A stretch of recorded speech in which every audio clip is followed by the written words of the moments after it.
Assalamualaikum warahmatullahi wabarakatuh. Waalaikumsalam warahmatullahi wabarakatuh. Bismillahi walhamdulillah, wassalatu wassalamu ala sayyidina rasulillah, sayyidina wa maulana Muhammad ibn Abdullah wa ala alihi wa sahbihi wa mawalah. Amma ba'du, subhanaka la ilma lana illa ma 'allamtana innaka antal alimul hakim. La haula wa la quwwata illa billahil aliyyil azim. Saudara-saudara kaum muslimin rahimakumullah, satu-satunya manusia yang dalam Al-Quran sudah mendapat jaminan ampun dari seluruh dosa yang pernah dikerjakan cuma Rasulullah orangnya. Quran yang menjanjikan liyaghfira lakallahu ma taqaddama min dzambika wa ma ta'akhkhar. Wahai Muhammad, dosamu yang dahulu, dosamu yang sekarang, dosamu yang akan datang kalau memang ada, seluruhnya sudah mendapat jaminan ampun dari Allah Subhanahu wa ta'ala. Orang yang nyata-nyata sudah mendapat jaminan ampun dari segala dosa ini, ibadahnya luar biasa. Luar biasa bagaimana? Sejarah menceritakan beliau kalau sholat malam sampai bengkak kakinya karena rajin sujud. Aisyah menceritakan, satu malam selesai sholat isya saya akan tidur. Saya lihat suami saya sedang sholat, maka saya pun tidur. Tengah malam saya terbangun dari tidur, saya lihat suami saya masih sholat juga, saya tidur lagi. Menjelang sepertiga malam yang akhir saya bangun, saya lihat masih sholat juga. Saya hampiri beliau, saya tanya setelah sholatnya usai, "Bang," kata Aisyah, "ada apa yang?" Kata baginda Rasul. Sebab beliau itu, jangan senyum kalau saya katakan yang di sini. Sebab beliau itu pandai sekali menyenangi hati istrinya. Panggilan kelihatannya sepele, tapi bisa menghidupkan keharmonisan dalam rumah tangga. Beliau apabila memanggil Siti Aisyah dengan kalimat Humaira, "Ya Humaira," wahai yang pipinya kemerah-merahan. Cantik sekali panggilannya untuk istrinya. Kita kadang-kadang terlalu jujur tapi nyakitin. Mentang-mentang bini hitam, kalau manggil bini hitam, sini lo. Jujur tapi nyakiti itu. Hadirin yang saya muliakan, baginda menjawab, "Ada apa ya? Abang ini kan dosanya sudah mendapat jaminan ampun dari Allah." "Iya, lalu gimana?" "Ya kalau ibadah jangan terlalu gitu-gitu benar, kenapa sih? Orang sudah dapat jaminan ampun itu kan mestinya tenang, aman. Ini malah seolah-olah beliau orang yang paling banyak mempunyai dosa. Tidak puas melaksanakan hanya sholat yang wajib ditambah dengan yang sunnah-sunnah. Tidak usah gitu-gitu bener lah bang, sudah dapat jaminan ampun ini." Terhadap usul istrinya ini, apa jawab beliau? Sederhana tapi melambangkan sikap jiwa yang luhur. Beliau menjawab, "Aisyah, afala uhibbu an akuna abdan syakura." Yang apa saya tidak senang kalau saya ini oleh Allah mendapat gelar abdan syakura, hamba yang pandai bersyukur, hamba yang tahu berterima kasih. Makin diampuni, makin banyak sujud saya, makin diampuni, makin banyak ibadah saya kepada Allah. Inilah prinsipnya. Saudara-saudara, oleh karena ibadahnya demikian rupa, Allah lalu dekat. Oleh karena Allah dekat, perjuangan beliau itu, walaupun Quraisy melakukan segala macam cara dan usaha, mengeluarkan segala daya dan dana, kemampuan dan kekuasaan, tidak pernah berhasil mematahkan, walaupun berhasil menekan perjuangan baginda Rasulullah sallallahu alaihi wasallam. Coba kalau kita buka sejarah, beliau itu kan mulai berjuang sendiri, yang dihadapi masyarakat yang keras, kasar, brutal. 14 abad yang lalu, semenanjung Arabia terkenal sebagai masyarakat yang jahiliyah, di mana maksiat dan munkarat merajalela, sembahan adalah berhala, anak perempuan lahir dibunuh hidup-hidup. Itu zaman dulu, zaman sekarang pun tidak jauh bedanya. Malah kalau zaman dulu dikubur hidup-hidup, sekarang sebelum lahir sudah dibunuh. Yang namanya abortus itu. Kadang-kadang aneh, kita mengadakan operasi bersih, dilarang buang sampah sembarangan. Kalau sudah buang sampah saja tidak boleh sembarangan, tahu-tahu zaman sekarang ini bayi dibuang di tempat sampah. Bukan lagi kertas, bukan lagi kardus, bayi dibuang di comberan. Kan lebih sadis sebenarnya dari jahiliyah 14 abad yang lalu. Judi di zaman dulu 14 abad yang lalu merajalela, menyentuh segala lapisan masyarakat. Di zaman sekarang pun judi tidak kurang hebatnya, cuma tentu dengan bahasa yang lain. Apalagi di zaman sekarang orang pandai menghaluskan bahasa, mensamarkan istilah. Judi disebut sumbangan umpamanya, sehingga orang lalu tidak terasa bermain judi, terasanya ikut nyumbang. Itu sekedar istilah yang merangsang orang sebenarnya. Masyarakat yang semacam ini yang dihadapi oleh baginda Rasul. Diangkat jadi Rasul umur 40 tahun lalu mulai berjuang. Mula-mula secara sembunyi dakwahnya itu, dari pintu ke pintu, dari rumah ke rumah, dari orang ke orang. Hasilnya 3 tahun gerilya berdakwah, dapat pengikut tidak lebih 11 orang. Sudah tidak digaji, tidak dapat beras, hidup pun miskin. 3 tahun dakwah, dapat pengikut 11 orang. Ustadz mana zaman sekarang yang masih mau ngajar? Kalau 3 tahun buka pengajian, yang ngaji cuma 11, bubar. Kiai mana yang masih mau buka pondok kalau 3 tahun buka pesantren, santrinya cuma 11? Pemimpin mana yang masih mau kampanye kalau 3 tahun kampanye dapat pemilih cuma 11? Bangkrut. Tapi tidak dengan Rasul. 3 tahun berlalu, turun perintah fasda bima tu'mar. Tidak usah berdakwah secara sembunyi, Muhammad sampaikan saja Islam secara terbuka. Mulailah beliau berdakwah secara terbuka, terang-terangan. Mula-mula Quraisy dikumpulkan dekat Ka'bah. Kumpulah Abu Jahal, Abu Lahab, Abu Sufyan dan gembong-gembong Quraisy. Di sana buat pertama kali secara terbuka baginda Rasul pidato. Tuan-tuan Quraisy, apakah tuan-tuan percaya kepada saya? Percaya. Kenapa? Karena Anda Muhammad sejak kecil belum pernah bohong. Baik. Jikalau memang tuan-tuan percaya kepada saya, maka mulai hari ini saya serukan kepada tuan-tuan, ankizu anfusakum minan nar. Jaga, pelihara, lindungi dan selamatkan diri tuan dari neraka. Tinggalkan segala macam berhala, jauhi Latta, Uzza, Manat dan Hubal. Sembah Allah Tuhan yang Esa, yang lam yalid walam yulad, yang tidak beranak dan tidak diperanakan. Ini dakwah pertama yang beliau sampaikan. Selesai beliau pidato, Abu Lahab interupsi, angkat tangan. Muhammad, ada apa paman? Alihaza jama'tana, cuma untuk dengar ocehan kayak begini kami dikumpulkan di sini. Tabban laka ya Muhammad. Kalau bahasa kasarnya, mau mampus kamu Muhammad.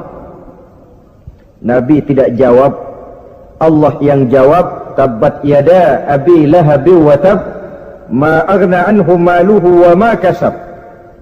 Bukan Muhammad yang celaka, Abu Lahab lah yang kelak akan menemui kecelakaan. Dakwah terus berlangsung. Ketika dakwah secara terbuka sudah dimulai, hambatan dan tantangan mulai datang. Sejak dari teror mental sampai kepada teror fisik. Dan puncaknya terjadi pada saat beliau berumur 53 tahun, di mana Quraisy mengadakan rapat di satu rumah yang disebut Darul Arqam. Kumpulah di situ dedengkot Quraisy. Siapa lagi kalau bukan Abu Jahal, Abu Lahab? Mereka rapat. rapat pleno lengkap. Setelah rapat dibuka, kata Abu Lahab kepada Abu Jahal, "Jahal, bagaimana ini Muhammad?" "Iya, bagaimana? Apalagi yang belum kita lakukan," kata Abu Jahal.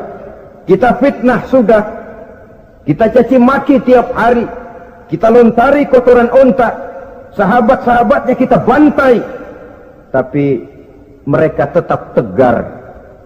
"Iya," kata Abu Jahal, "dan sekarang ini sahabatnya sebagian berangsur-angsur sudah hijrah ke Madinah. Ini pertanda Islam akan berkembang di kota Madinah. Kalau nanti dia berhasil di Madinah lalu menyerbu ke Mekah, alamat habis kita gulung tikar." "Makanya," kata Abu Jahal, "makanya apa? Makanya dari dulu juga saya bilang, kempesin aja itu." Jadi kalau bahasa okemnya kan begitu toh. "Bunuh saja Muhammad, bunuh." "Iya, soal bunuh sih gampang," kata Abu Lahab. "Tapi Muhammad kan tidak keluar dari batu. Dia punya keluarga, sanak famili dan handai tolan. Kalau keluarganya menuntut balas, bagaimana ini?" "Gampang. Kita kan banyak punya suku. Tiap-tiap suku kan punya juara, tukang-tukang pukul. Sewa saja, tiap suku ambil tukang pukulnya, kita kepung rumah Muhammad, bunuh sama-sama. Kalau keluarganya akan menuntut balas, dia akan berhadapan dengan seluruh suku yang ada di semenanjung Arabia ini. Bagaimana, setuju?" "Setuju." "Nah, sudah. Kapan kita bunuh Muhammad?" "Kapan lagi, tidak usah buang waktu. Besok malam." "Ya, besok malam kita bunuh Muhammad. Tapi awas, semua yang ikut rapat di sini, ingat baik-baik, ini rahasia negara. Besok malam kita akan membunuh Muhammad. Siapa yang berani membocorkan rahasia negara ini, supersip, dianggap menghambat program Quraisy. Itu nanti dijatuhi hukuman berat ya. Jaga rahasia baik-baik bahwa besok malam kita akan membunuh Muhammad. Sanggup?" "Sanggup." Rapat selesai. Hadirin boleh bubar ke rumah masing-masing. Pulang. Namanya manusia, bocor juga rahasia ini. Begitu pulang, cerita sama istrinya, "Bu, anu loh Bu." "Apa Pak?" "Saya tadi ikut rapat." "Rapat apa tuh Pak?" "Besok malam akan ada pembunuhan." Pembunuhan. "Siapa toh yang mau dibunuh?" "Muhammad." "Tapi jangan bilang-bilang ya, ini rahasia negara." "Ini rahasia negara Bu, jangan bilang-bilang." "Iya Pak, iya." Nah, besok pagi istrinya ngobrol sama tetangganya, "Mbak Ayu, tahu nggak?" "Apa toh?" "Nanti malam akan ada pembunuhan." "Siapa yang mau dibunuh?" "Muhammad." "Loh, sampean tahunya dari mana?" "Suami saya ikut rapat." "Tapi jangan bilang-bilang ya Bu ya. Ini rahasia negara. Jangan bilang-bilang. Nanti yang satu sampaikan lagi, jangan bilang-bilang. Terus jangan bilang-bilang. Akhirnya berita tersebar. Sehingga pagi hari itu sebagian besar penduduk Mekah sudah tahu kalau nanti malam akan ada pembunuhan. Maka lepas zuhur, Mekah itu mulai tegang.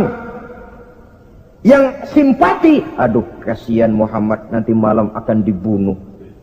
Yang tidak senang, "Mampus, biar dia rasain, ntar malam." Saudara-saudara, begitu maghrib berbunyi sudah, udara mulai gelap, penduduk Mekah sudah kunci pintu seperti ada jam malam. Sepi, sesepi-sepinya. Tutup pintu, kunci, bukan tidur, ngintip dari dalam. Lepas jam 8 malam, makin tegang. Masing-masing penduduk ngintip dari pintunya. Sudah berangkat belum orang yang mau bunuh Muhammad? Sudah berangkat belum? Kira-kira jam 9 ini, tukang-tukang pukul lewat mau ngepung rumah Muhammad untuk membunuh beliau. Begitu masuk Mekah, penduduk sudah kunci pintu, tapi mereka tahu kalau semua ngintip. Wah, makin hebat ini yang pemuka Quraisy ini, tukang-tukang pukul ini. Jalannya dibuat gagah-gagah, barisnya dibuat hebat-hebat. Itu injekan tanahnya dalam baris dibuat kencang-kencang, brok, brok, brok, brok, kayak serdadu baris. Lewat dekat rumah penduduk pakai batuk lagi. Yang dari dalam ngintip makin ciut. Wah, ini dia yang mau bunuh Muhammad ini. Sampai di rumah Nabi, dikepung rumah Nabi, di pagar betis. Malam itu di dalam rumah cuma Nabi, Abu Bakar dan Ali bin Abi Thalib. Nabi tahu rumahnya dikepung. Lewat tengah malam beliau berkata, Abu Bakar, saya ya Rasul, mari kita berangkat hijrah. Baik ya Rasul. Ali, saya ya Rasul, kamu gantikan saya ya. Gantikan apa ya Rasul? Gantikan tidur di tempat tidur saya. Baik ya Rasul. Masya Allah, sekali menggantikan mati. Tidur di tempat tidur Rasul pada malam rumahnya dikepung, resikonya kan mati. Menggantikan mati. Lah kalau menggantikan lurah lumayan. Menggantikan mati. Dan Ali tahu persis resikonya. Dan beliau waktu itu masih muda dan beliau tidak nawar. Baik ya Rasul, saya akan tidur di sini, berangkatlah Tuhan. Berangkat Rasul, ketika keluar dari pintu belakang rumah dikepung rapat. Terjadilah keajaiban yang Allah ceritakan, wa ja'alna min baini aydihim sadda wa min khalfihim sadda fa'aghshaynahum fahum la yubsirun. Di muka, di belakang, di kiri kanan dibuatkan dinding oleh Allah, dibutakan mereka tidak lihat kalau Muhammad keluar dari rumahnya. Siaga penuh, apel, mata melotot, Nabi lewat tidak kelihatan. Sampai Nabi kemudian menuju Gua Thur, 3 malam 2 hari di sana. Dari sana perjalanan dilanjutkan ke Madinah Al-Munawwarah. Allahu Akbar. Mengarungi gurun pasir yang gersang dan tandus, yang terbentang antara Mekah dan Madinah. Meninggalkan kampung halaman tempat di mana dilahirkan dan dibesarkan. Keluarga yang berbeda akidah terpaksa berpisah. Kok kuat? Kok bisa? Kok sanggup? Di mana rahasia kekuatannya? Beliau punya sandaran vertikal, ibadahnya kepada Allah. Dengan bahasa kita sekarang, beliau punya backing. Backingnya tidak kepalang tanggung, yang serba maha. Maka saya mengajak kepada seluruh kaum muslimin, di zaman sekarang kan orang lagi main backingan, ya. Nah, siapa yang punya backing punya jalu. Saya cuma mengajak, kalau mau cari backing jangan kepalang tanggung, carilah backing yang serba maha. Maha gagah, maha tahu, maha adil, maha bijaksana, maha segala-galanya. Dan dialah Allah subhanahu wa ta'ala. Saudara punya backing kolonel, tanggung. Nanti dia pensiun habis. Yang kolonel saja tanggung, apalagi yang kopral. Kalau mau cari backing, carilah backing yang serba maha, Allah azza wa jalla. Caranya tentu dekat kepadanya. Untuk dekat kepadanya melalui jalur yang sudah diatur olehnya, melalui Rasulullah sallallahu alaihi wasallam, yaitu salat, ibadah.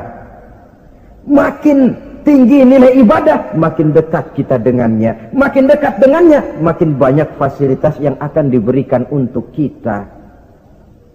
Saudara pegawai negeri ingin cepat naik golongan, itu caranya 2. Pertama, jam kantor disiplin. Jam 7 masuk, jam 3 pulang. Kalau belum jam pulang, jangan pulang. Yang kedua, tambahan di luar jam kantor, sering-sering datang ke rumah kepala bagian. Apa malam minggu, apa hari minggu, apa bawa jeruk, apa pisang Ambon, kan begitu toh. Ini nanti kan kepala bagian kan nilai, karyawan saya yang satu ini jam kantornya disiplin, tambahan dia sering datang hari minggu di luar jam kantor bawa jeruk lagi. Ini mestinya belum naik, lah gua naikin dulu ke atas. Naik, saudara-saudara. Yang saya maksud apa? Itu zuhur, asar, maghrib, isya, subuh, jam kerja resmi itu, jam kantor. Lah, ada kunjungan di luar jam kantor, yang namanya tahajud, yang namanya hajat, yang namanya duha. Nanti kan Allah lihat, ini hambaku yang satu ini jam kantornya betul, zuhur, asar, maghrib, isya, subuhnya tepat. Tambahan di luar jam kantor, dia sering menghadap kepadaku. Nah, hambaku ini aku angkat kau maqamam mahmuda, ke satu tempat yang terpuji. Kalau Allah yang ngangkat, satu negara orang mau rendahkan kita, kita akan tetap tinggi. Kalau Allah mau rendahkan, satu negara mau angkat kita, kalau memang dasar mesti nyungsap ke bawah. Inilah perlunya sandaran vertikal. Inilah perlunya kita mempunyai backing hanya kepada Allah. Pada waktunya orang akan sampai ke titik jenuh. Dalam kesunyian orang sering mempertanyakan eksistensi diri, mulai mempertanyakan hakikat keberadaannya, di tengah kesibukan bisnisnya, di tengah kesibukan kerja dari rapat ke rapat, dari kantor ke kantor, dari tender ke tender. Orang akan sampai kepada titik jenuh, dikala itu dia memerlukan ketenangan, dikala itu dia memerlukan kedamaian, dikala itu dia mencari eksistensi diri. Sebenarnya hidup ini mau apa sih? Cuma sekedar menjalani hal-hal yang rutin saja? Pergi pagi, pulang sore, peras keringat, banting tulang? Atau ada tujuan yang lebih luhur daripada sekedar ini? Dikala itulah dia mulai mencari jalur untuk mendekatkan diri kepada Sang Pencipta. Dan tidak bisa ingin dekat dengan Allah, saudara, pakai aturan sendiri. Ingin dekat dengan gubernur harus ikut aturan yang ditetapkan oleh protokolnya gubernur. Ingin dekat dengan presiden, ya ikut jalur yang sudah disusun oleh protokolnya presiden. Ingin dekat dengan Allah, ya ikut jalur yang sudah diatur oleh Allah melalui Rasulnya. Apa itu? Ya diantaranya sholat, puasa, dan ketentuan-ketentuan ibadah yang lain. Tidak bisa dengan prinsip, yang penting kan hati baik, berjiwa bersih, akhlak luhur, gak usah sholat kalau hati baik sudah dekat dengan Allah. Oh, alangkah enaknya kalau begitu. Kalau dengan itu bisa dekat dengan Allah, rasanya Nabi Muhammad yang paling dulu berhenti sembahyang. Kenapa? Beliau orang yang hatinya paling baik. Beliau orang yang budinya paling luhur. Kalau budi luhur dan hati baik sudah menjamin untuk dekat dengan Allah, Nabi dulu berhenti sholat. Nyatanya tidak. Beliau orang yang berbudi luhur, berakhlak baik, entoh ibadahnya demikian rupa.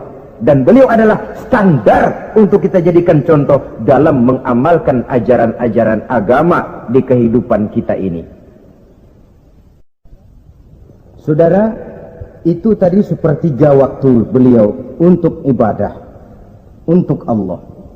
Sepertiga yang kedua dari waktu beliau adalah untuk tugas. Dalam hal ini, sebagai seorang Rasul, menyampaikan risalah Islam berhadapan dengan umat. Yang jadi soal ialah, apa modal utama beliau di dalam melaksanakan tugas? Dan ini nanti sebagai cerminan buat kita. Modal utamanya pertama adalah keteladanan, dan yang kedua adalah akhlak. Sekarang ini kita hampir nyaris mengalami berbagai macam krisis.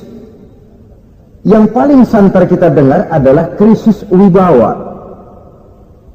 Ada pak guru dicegat muridnya di jalanan, dipukulin karena nggak naik kelas katanya.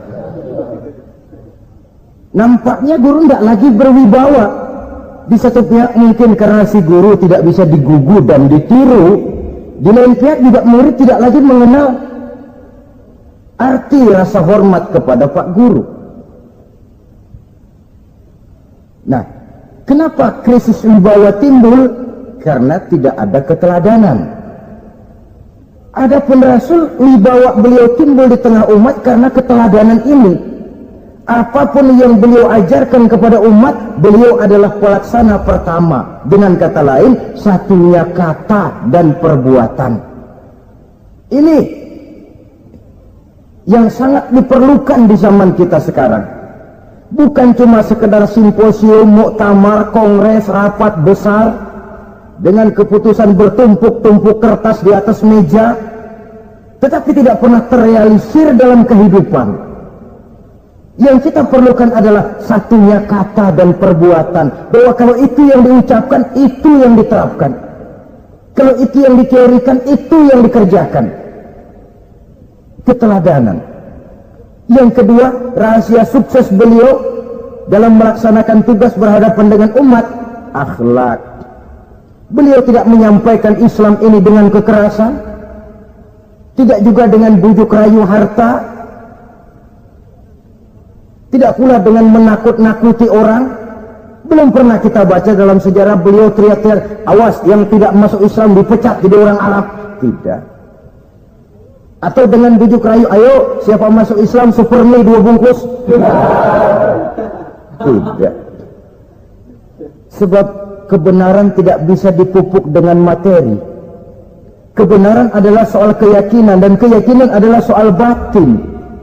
Orang yang beragama karena tertarik kepada super mie, orang yang beragama karena tertarik kepada pakaian, kepada obat-obatan, nilai imannya dipupuk dengan materi. Dan usaha seperti itu sama saja dengan menegakkan benang basah. Dia percaya kepada sesuatu yang dia tidak mengerti. Dia yakin kepada sesuatu yang dia tidak tahu apa bentuk yang dia yakini itu. Alangkah malang dan kasihannya orang yang beragama seperti ini. Tidak demikian dengan Rasul. Islam ini adalah satu keyakinan. Keyakinan terhadap kebenaran hanya bisa ditegakkan dalam nurani manusia yang paling mendasar. Karena itu dia tidak bisa dipaksakan. Dan itu pula sebabnya Quran punya prinsip la ikraha fid din. Tidak ada paksaan dalam beragama. Mau Islam silahkan, tidak mau Islam silahkan. Allah tidak memaksa. Tapi ayat ini jangan disalah pakai. Tidak pernah sholat, ditanya orang, kamu kan Islam kok enggak sholat? La ikraha fid din dong. Salah pakai. Yang tidak ada paksaan dalam beragama itu untuk orang di luar Islam. Kepada tuan-tuan di luar Islam, la ikraha fid din, tidak ada paksaan masuk Islam. Tapi kalau sudah masuk ke dalam Islam, maka berlaku peraturan Islam. Contohnya begini saja, tidak ada paksaan masuk ke rumah saya. Itu mau masuk silahkan, tidak mau masuk tidak ada urusan. Tapi sekali saudara masuk ke rumah saya, saudara harus ikut tata tertib yang ada di dalam rumah saya. Kira-kira beragama itu begitu. Tidak ada paksaan masuk Islam. Tapi sekali saudara masuk Islam, maka berlaku peraturan Islam untuk kehidupan saudara. Jadi, la ikraha fid din ini buat orang di luar garis. Allah tidak maksa-maksa orang mau masuk Islam, mau tidak. Silahkan saja. Tapi ketika orang mendapat hidayah, masuk ke dalam Islam, peraturan Islam berlaku dalam kehidupannya. Saudara hadirin, kaum muslimin rahimakumullah. Akhlak. Mari kita lihat lebih jauh bagaimana sih akhlak beliau yang mulia itu. Allahu Akbar. Kalau orang berakhlak kepada teman, itu sih biasa. Tapi berakhlak kepada musuh, ini yang luar biasa. Ini yang agaknya Allah saja memuji beliau. Wa innaka la'ala khuluqin azim. Engkau Muhammad benar-benar berada di atas budi pekerti yang luhur dan terpuji. Kalau saya baik kepada orang yang memang baik kepada saya, logis toh, wajar, memang harusnya. Tapi berbuat baik kepada orang yang jahat terhadap saya, ini yang tidak setiap orang bisa. Nah, sebab itu saya tidak ingin menceritakan akhlak beliau kepada sahabat, namanya juga kepada sahabat. Saya akan kutip beberapa riwayat yang menceritakan bagaimana akhlak beliau kepada orang yang nyata-nyata memusuhinya.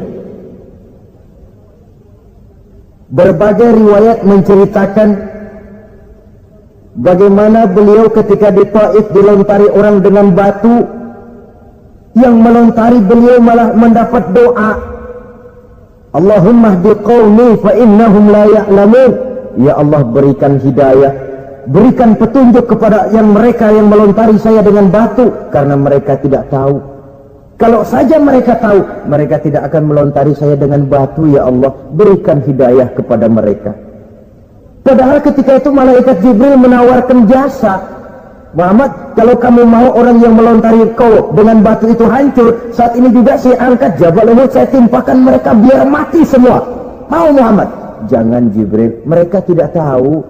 Kalau saja mereka tahu, mereka tidak akan melontari saya dengan batu. Lebih baik doakan mereka supaya mendapat hidayah dari Allah. Dalam kondisi kepepet, dilontari dengan batu, malaikat Jibril datang menawarkan jasa. Beliau lebih memilih mendoakan orang yang berbuat jahat itu. Ya Allah, bukan main. Umumnya kita kan kalau lagi kepepet ada yang nolongin, girang bener. Andai kata kita yang jadi nabi disambitin orang, datang malaikat Jibril nawarin, bagaimana sikap? Habisin aja dah.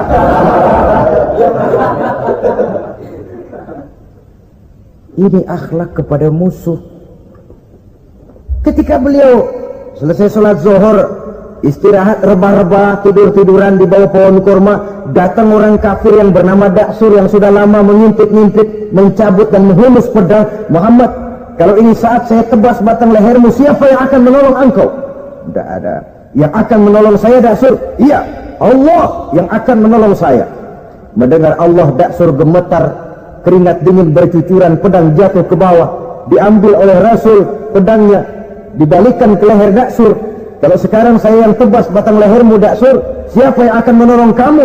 Tidak ada ya Rasul, kecuali kalau kau mau memaafkan saya. Baik, ambillah kembali pedangmu, kau saya maafkan, dan jangan ulangi lagi perbuatan semacam ini. Lain saat beliau sedang tawaf,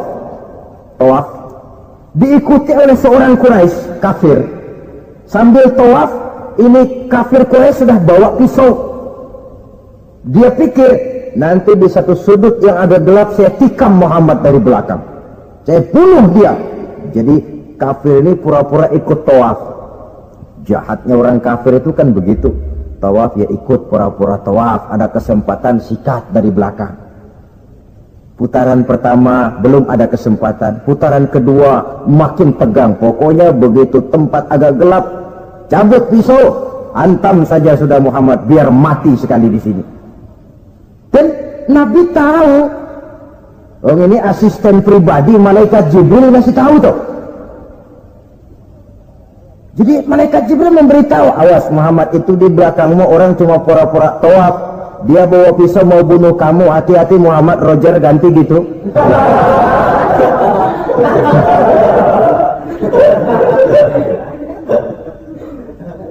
Tahu persis beliau. Sampai di satu sudut yang gelap, si kafir ini mencabut pisau. Nabi nengok ke belakang, menoleh Nabi. Begitu menoleh, Quraisy ini kan ketangkep basah, bahasa Arabnya imsak mablul katanya, ketangkep basah, grogi, salah tingkah, garuk nggak gatel, kasihan melihatnya sudah. Ya namanya orang ketangkep basah itu, mau alasan apa? Nggak beralasan ya, harus merasa harus membela diri, gemetar nggak karu-karuan. Kata Nabi senyum. Mau apa, Mas? Ano Rasul, ini ano apa? Ano. Sudah, saya kan tahu kamu mau bunuh saya toh. Sudah, saya sudah tahu kok. Kamu jangan pura-pura. Kamu kan mau bunuh saya kan?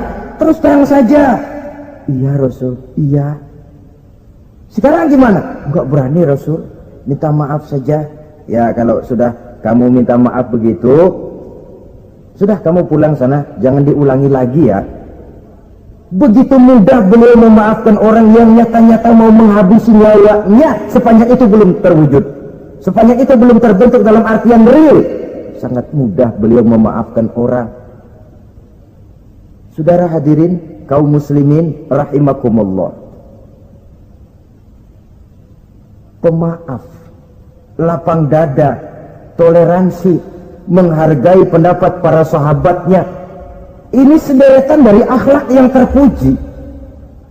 Sehingga karena keluhuran akhlak inilah yang menyebabkan orang tertarik masuk ke dalam Islam. Beliau berprinsip apa? Basiru wala tunaffiru, yasiru wala tu'asiru. Gembirakan orang, jangan ditakut-takuti. Mudahkan persoalan orang, jangan dibikin sulit. Ini kan satu prinsip yang sangat baik dalam melaksanakan dakwah, dalam menyampaikan misi. Apapun tugas kita di masyarakat, sebagai pegawai pemerintahan, pejabat negara, pedagang, pengusaha, seniman, ustadz, mubalik, kiai, ulama, dalam berbagai profesi, modal utama untuk sukses adalah akhlak. Sebab hati kita yang tahu cuma Allah.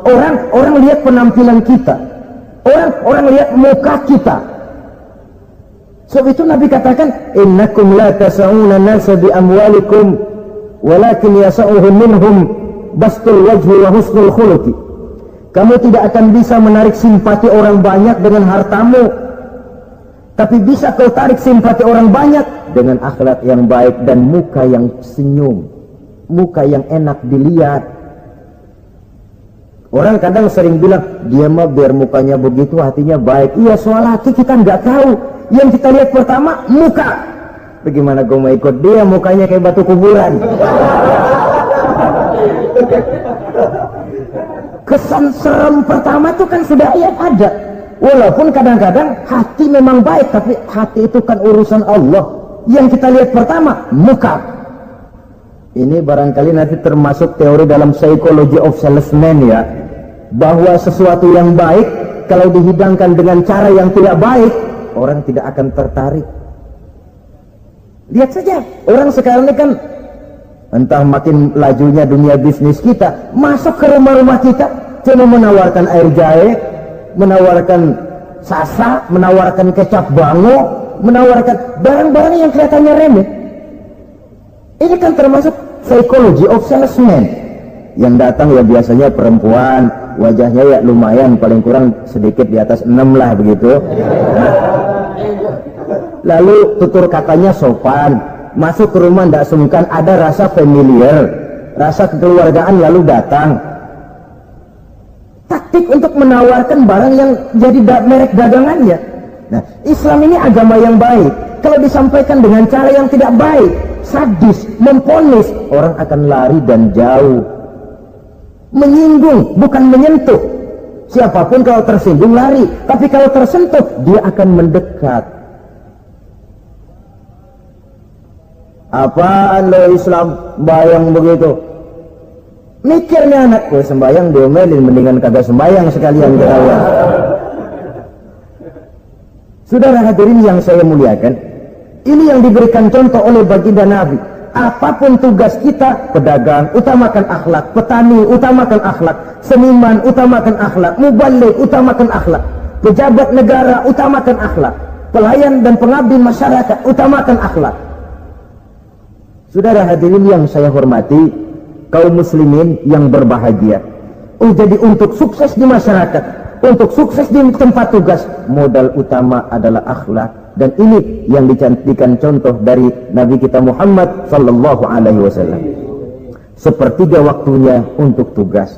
Dalam menjalankan dan melaksanakan tugas sebagai seorang rasul, menyampaikan risalah Islam berhadapan dengan umat, modal utamanya adalah akhlak. Demikian juga kita di masyarakat. Dan akhlak itu memang harus dibiasakan sejak kita kecil. Sehingga dengan demikian nilai-nilai yang baik akan terus terbawa sampai di hari tua kita. Saudara-saudara, rasanya kehancuran satu bangsa dimanapun di dunia ini selalu dimulai dengan kehancuran akhlak daripada bangsa itu sendiri. Dan kehancuran akhlak itu bisa saja terjadi di tengah kemakmuran ekonomi, di tengah maju dan canggihnya teknologi. Kapan? Apabila pegangan orang kepada agama sudah lemah dan rapuh. Kita tengok di negara-negara di sebelah barat kita, kemajuan teknologi yang tidak diimbangi dengan kuatnya pegangan orang kepada agama telah melahirkan budaya-budaya yang merendahkan martabat manusia. Lahirlah kebudayaan hippies, lahirlah kebudayaan nudis, hidup serba bosan dengan ini dan itu karena segalanya sudah dimiliki, rumah mentereng, jumlah kendaraan sejumlah keluarga, kapal pesiar di laut mewah, pesawat udara punya, setelah ini punya, ini ada, semua ada, titik jenuh sampai. Mau apa semua ini? Akhirnya ingin hidup apa adanya, tidur di goa-goa, tidur di kaki-kaki gunung, tidur di hutan belantara, pakaian kumel. Itu hipis-hipis yang datang kemari, yang pakaiannya kumuh, tambelan, lepis belel, padahal di kantongnya cek, travel cek, dolar. Lain hipis kita, emang benar-benar gembel.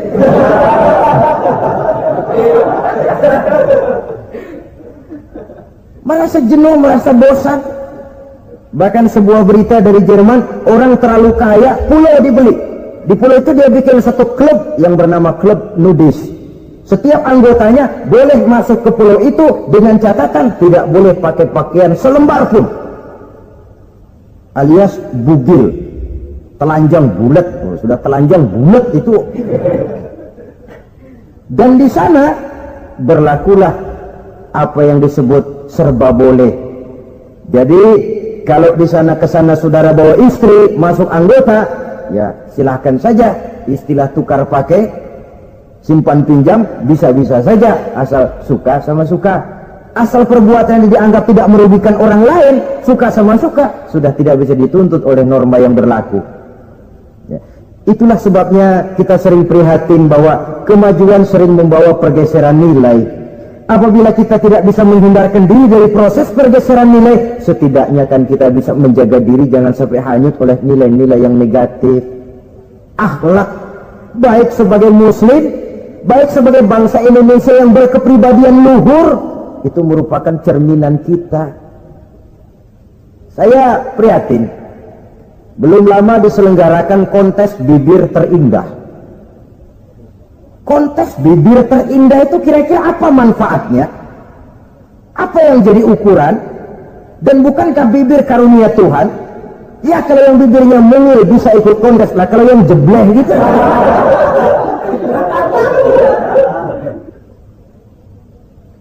Kontes bibir terindah masih hangat dibicarakan orang, sudah muncul lagi kontes betis terindah.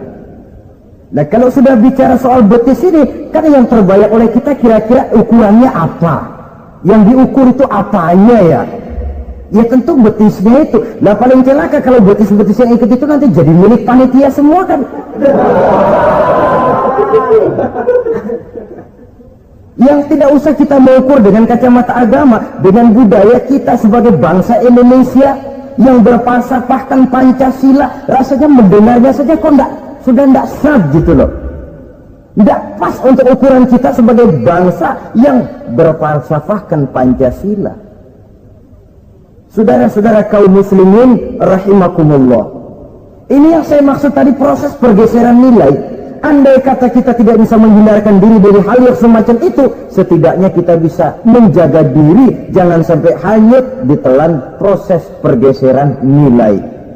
Dan memelihara nilai-nilai akhlak ini dari hari ke hari memang tidak semakin ringan, bahkan akan semakin berat, karena tantangan yang kita hadapi juga akan semakin berat.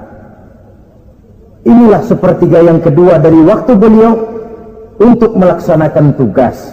Jadi modal utama dalam melaksanakan tugas akhlak. Di antara nilai akhlak itu prinsip Nabi tadi, gembirakan orang, jangan ditakut-takuti, mudahkan urusan orang, jangan dibikin sulit. Sehingga kalau yang memang mudah lalu dipersulit, itu sudah mencerminkan akhlak yang tidak diajarkan oleh Rasulullah Sallallahu Alaihi Wasallam.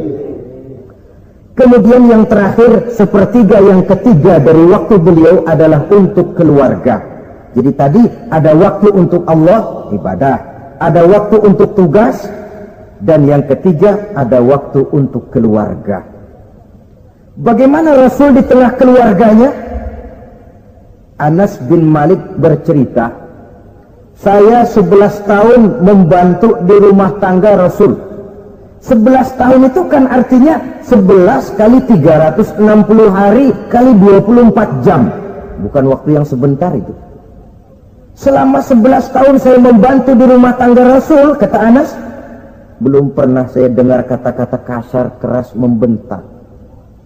11 tahun saya membantu di rumah tangga beliau, belum pernah saya lihat ada piring terbang, ada bakyak melayang. Artinya apa?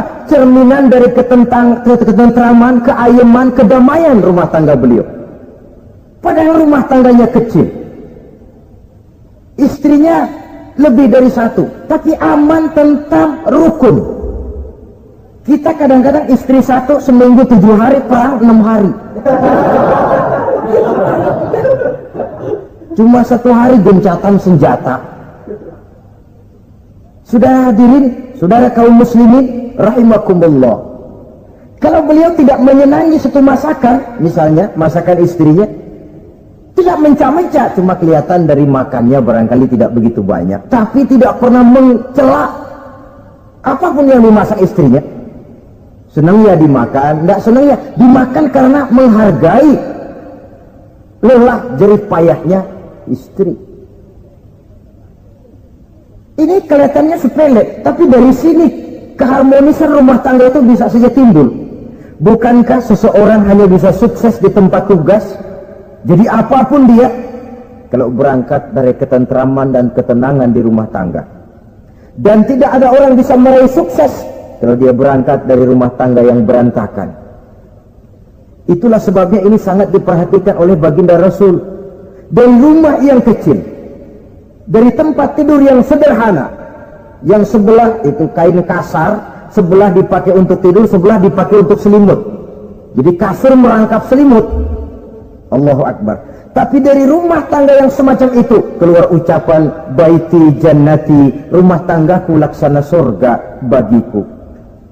Di mana sih rahasianya? Karena rumah tangga beliau didirikan di atas ajaran agama. Agama membuat suami istri tahu hak dan tahu kewajiban. Kalau kewajiban dilaksanakan, hak diberikan, akan timbul saling pengertian. Apabila ada pengertian, akan timbul ketenangan, dan ketenangan adalah tangga utama untuk mencapai rumah tangga bahagia. Apalah artinya? Seperti banyak istilah orang, rumah bertingkat, uang banyak berlipat-lipat, kendaraan serba mengkilat, istri pun cantik memikat, kadang-kadang jumlahnya 4, tapi tiap hari kiamat. Tidak pernah ada ketenangan dan kedamaian di rumah itu. Saudara hadirin, lebih celaka lagi sudah rumah gubuk berantem melulu. Sudah kiamat itu, sudah kiamat. Jadi dengan adanya pelaksanaan kewajiban, pemberian hak, timbul pengertian. Pengertian membawa ketenangan. Suami keluar rumah, istri tenang di rumah. Suami meninggalkan istri pun hatinya tenang dan tentram, tidak was-was, tidak berpikiran nanti kalau saya lembur ini istri ngompreng, tidak. Si istri pun lega melepas suami karena ada keterbukaan. Ini kan menurut angket terakhir loh ya, yang diadakan oleh beberapa majalah di ibu kota ini, di ibu kota katanya, dari sejumlah laki-laki yang disebarkan angket, ternyata jika ada 3 laki-laki, 2 nyeleweng. Jadi angka penyelewengan itu 2/3 dari jumlah laki-laki itu menyeleweng katanya. Ya mudah-mudahan yang kumpul di sini termasuk 1/3 yang nggak nyeleweng itulah. Dan tidak semua bentuk penyelewengan itu karena alasan ekonomi, bukan pula karena alasan ketidaksetiaan istri, tapi merupakan cerminan dari sikap hidup di mana orang jauh dari nilai-nilai agama, sehingga penyelewengan itu dianggap sesuatu yang manusiawi, biasa-biasa saja, bahkan kadang-kadang ikut membentuk status sosial, melahirkan kebanggaan. Innalillahi. Orang kalau sudah bangga nyeleweng bangga, itu kiamat sudah. Sama saja, bikin dosa ketawa, waduh, itu malaikat gemes bener. Udah bikin dosa cengengesan, cengir, tidak ada rasa nyesel, tidak ada rasa takut, tidak ada rasa bersalah, biasa gitu. Saudara hadirin yang saya muliakan, ini kan cerminan dari rapuhnya pegangan orang kepada agama. Jadi untuk membina rumah tangga yang bahagia ini, sepertiga dari waktu untuk di tengah keluarga, menghidupkan nilai-nilai agama di rumah tangga kita. Oleh karenanya, pada bagian akhir dari pertemuan yang singkat ini, saudara-saudara, saya mengajak, marilah pandai-pandai membagi dan mengatur waktu. Ada waktu untuk Allah, ada waktu untuk tugas, ada waktu untuk keluarga. Syukur kalau ada keseimbangan. Tapi kalau tidak, istilah usul fikih itu tatimul aham minal muhim, mendahulukan yang terpenting dari yang penting. Kalau ada 3 persoalan semuanya penting, tentu di antara 3 ini kan ada yang lebih penting. Yang itulah yang dikerjakan lebih dulu. Dan ini tidak berarti bahwa penjatahan waktunya harus sama. untuk ibadah dalam sehari semalam sekian jam, untuk tugas sekian jam, untuk keluarga sekian jam. Tidak bisa kita targetkan begitu. Dan yang dimaksud di sini pun adanya pengaturan. Pengaturan tidak berarti bahwa harus sama waktunya, tidak. Kita melihat kepentingannya. Saudara hadirin, sama saja di zaman sekarang, kalau dengan pembangunan kita ingin menciptakan pemerataan di kalangan rakyat, itu tidak berarti bahwa rakyat Indonesia ini standar ekonomi harus sama semua, seperti yang dicita-citakan komunis. Tidak bisa.